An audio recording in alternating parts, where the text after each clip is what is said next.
सुमन दिल्ली में रहती थी। उसके पापा चाट का ठेला लगाते थे। सुमन भी इस काम में अपने पापा का साथ देती थी। पापा, ये लो, सारे गोलगप्पे भी तैयार हो गए और पानी भी बना दिया।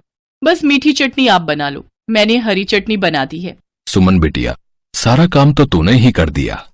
तू तो मेरी आदत खराब कर रही है बेटी। कुछ दिनों में तू ससुराल चली जाएगी तो तेरे बिना काम में बिल्कुल मन नहीं लगेगा।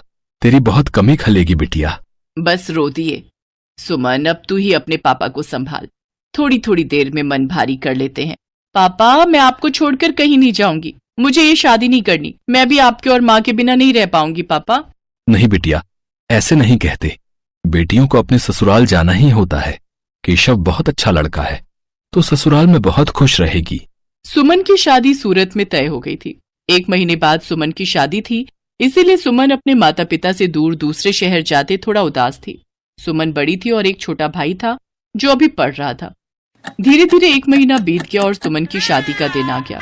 सुमन के माता पिता उसे राजी खुशी डोली में विदा करते हैं। शादी के बाद सुमन दिल्ली से सूरत अपनी ससुराल आ जाती है। सुमन का पति केशव एक गैराज में गाड़ियों की मरम्मत करता था।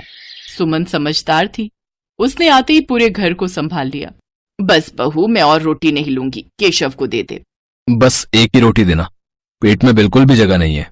इतना स्वादिष्ट खाना बनाया है बहू कि मैं एक रोटी भूख से बढ़कर खा गई।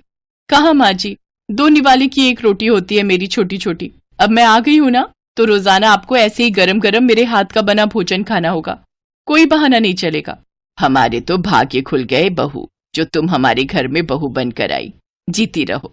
सुनिए, मैंने आपका टिफिन पैक कर दिया है, ये लीजिए। बस मैं 2 मिनट में आई। अब ठीक है, मैं बाहर तब तक मोटरसाइकिल निकालता हूँ। माँ जी, और क्या क्या राशन लाना है? बस यही बहू जो लिखवाया है, बाकी तुम अपने लिए जो चाहो खरीद लेना। ठीक है, मैं थोड़ी देर में लौटती हूँ। सुमन केशव के साथ मोटरसाइकिल पर बाजार चली जाती है। सुमन, कहो तो गैराज बाद में चला जाऊंगा। तुम अकेले घर सामान लेकर कैसे जाओगी? अरे आप चिंता मत करो, मैं ऑटो ले लूंगी।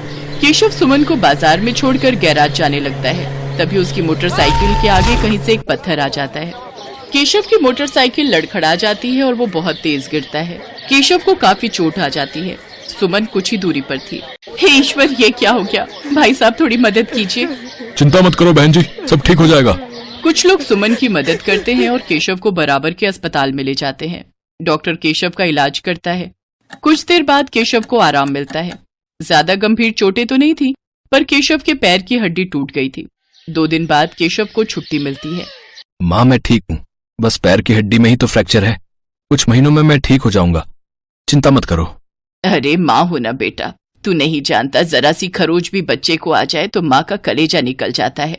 और फिर तेरे तो इतनी चोट आ गई है। अब तो कुछ दिन के लिए गैराज भी नहीं जा सकता। जाना भी नहीं है, डॉक्टर ने अभी 6 महीने रेस्ट के लिए बोला है। आप चिंता मत करो, पैसों की कोई तंगी नहीं आएगी।